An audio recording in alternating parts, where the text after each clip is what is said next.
Step 1. Sand off the top polyurethane finish using 60 or 80 grade sandpaper. Polyurethane is the vanish or top coat that makes the wood appear shiny or glossy. Step 2.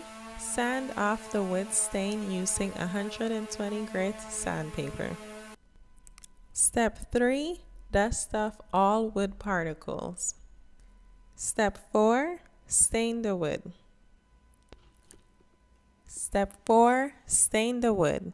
Here I'm using a wood stain and sealant sample that was mixed for me at Home Depot in the color Oxford Brown. It only costs $5 for 7.5 ounces. Only 2 ounces was used. You will need a small cotton cloth to apply the wood stain.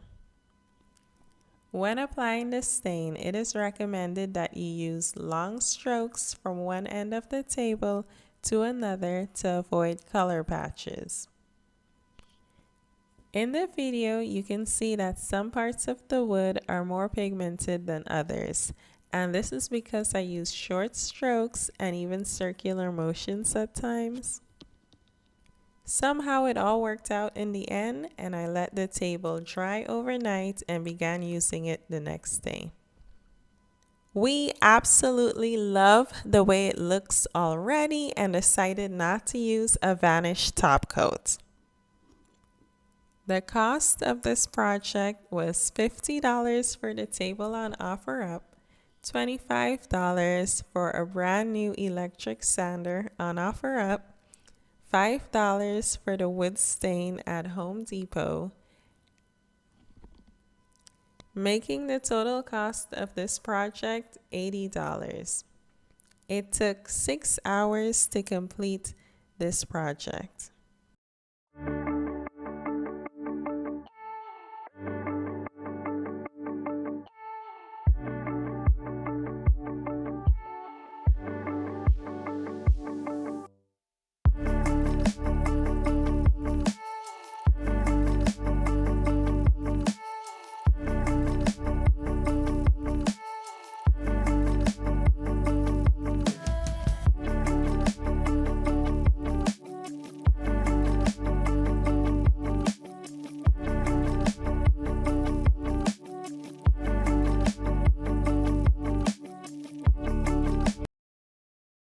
This looks incredible. We love the way this project turned out.